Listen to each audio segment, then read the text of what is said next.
The 600, Reflectance on top. He led a length and a half still, Settlers Creek, who's had a lovely run in his slipstream coming up towards the bend. 1.5 away then, Star Exhibit down on the inside of Push to Pass. Outlaw Pete is now being dug up, heeled along inside of POUNAMU, travelling okay. In behind them, Dark Musket, Universal Law, last Who's to Blame. In the straight, Reflectance led Settlers Creek. Down on the inside, looking for the way out, Star Exhibit, Push to Pass, holding Outlaw Pete in for the time being, and POUNAMU running on. Settlers Creek had hit the front. Down the outside, POUNAMU and Universal Law coming with a great run as well. It's POUNAMU and Universal Law, but today's the day for the grey. And POUNAMU finally has cracked it after a sequence of minor placings. POUNAMU beat the fast finishing Universal Law. Star Exhibit was squeezing up on the inside of Settlers Creek in a photo for the minor placing. Push to Pass, Outlaw Pete weren't far away. Then Reflectance, who made the race a genuinely run 1600 from Dark Musket, and last all the way, Who's to Blame. POUNAMU. He's been so consistent, this grey, trained by Alan Matthews. He just doesn't win out of turn. That's his third victory in 25 starts. He's cracked it this afternoon. He always travelled well in running. And there was good pace in a race where many thought they might have just jog-trotted around. It was Reflectance who tended to the tempo. They've run through in 1:36.72. POUNAMU has beaten Universal Law, who's come off the back of the pace. Settlers Creek held third from Star Exhibit, who was searching for a run pretty much all the way down the straight. He had to get right back across the heels inside Reflectance. There wasn't a lot of room. Settlers Creek had got to the lead. Outlaw Pete was held up behind them. He was just in all sorts of bother, so no luck at all for the Andrews yard in the first two events. He loomed as a hope, but POUNAMU was coming down the middle with Universal Law, both unimpeded, and this super consistent 5-year-old finally has got one on the board today for the Tomo Syndicate. Mrs. P, Mrs. RC, Ms. A. Thompson and G. Hilton. He's by authorised out of Tangawai, a street cry mare trained by Alan Matthews out at Mouchet and ridden by Patrick Carberry, returning 390 and 150. Number 4, second, Universal Law by Beneteau out of Simply Wicked for Peters Investments, trained by Grant and Alana Williams and ridden by Glenn Smith. Settlers Creek, who was up there in second placing all the way by Discorsi out of Three Sisters for Colin Webster, Ron Sayers, Paz and Michelle Princey and Den Torrey, trained by Colin Webster, ridden by Troy Turner, and fourth money to Star Exhibit. A long head, a short neck, a short head in a busy finish to race number 2, the Tony Cook handicap, and they've run home in 34.68.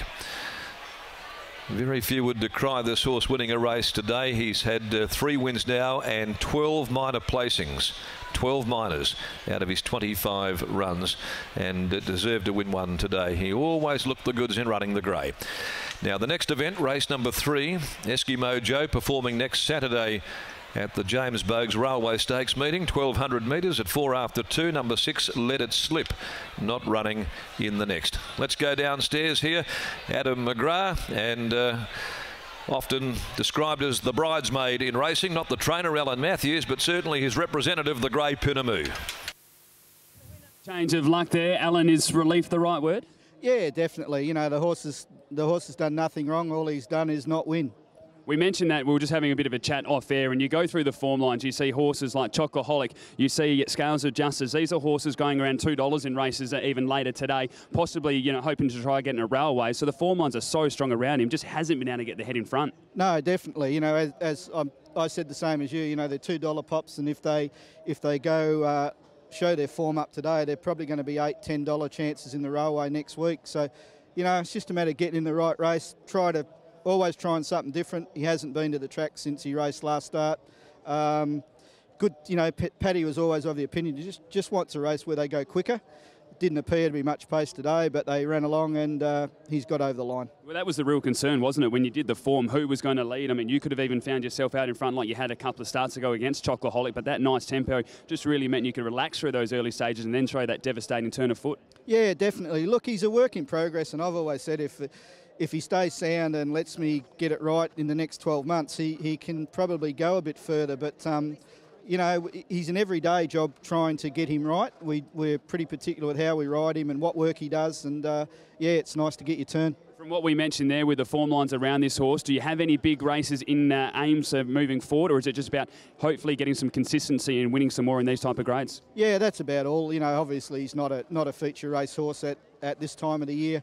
I think there's a nice $1,000 race in the middle of January, or there was last year. So we'll probably head down that path. We'll just see what's available. Speaking of 1,800 metre races, Django in the last today, what chance do you give the galloper? Look, he's got to step up a grade. You know, the same thing. Horses going to the railway. He's not in that class. Can't do much more than he did last start.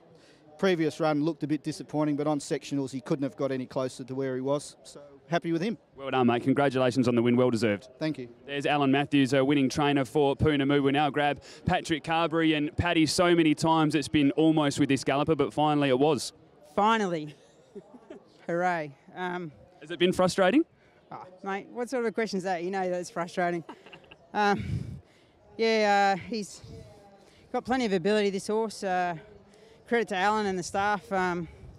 We've tried plenty of different things, worked him hard, worked him soft. Alan said, bugger, I'm not bringing him to the track in between runs. And, you know, to be honest, the horse was in a good frame of mind today.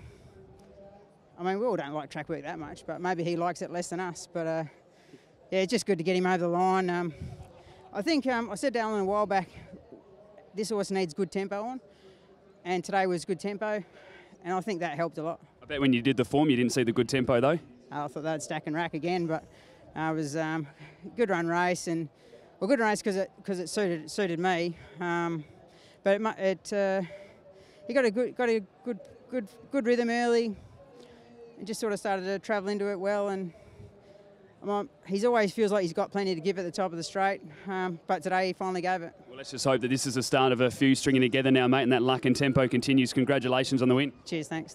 There's Patrick Carberry, winning jockey aboard of POUNAMU, which has broken that 280-day drought despite racing very consistently, taking out race number 2, the Tony Cook Handicap over the 6.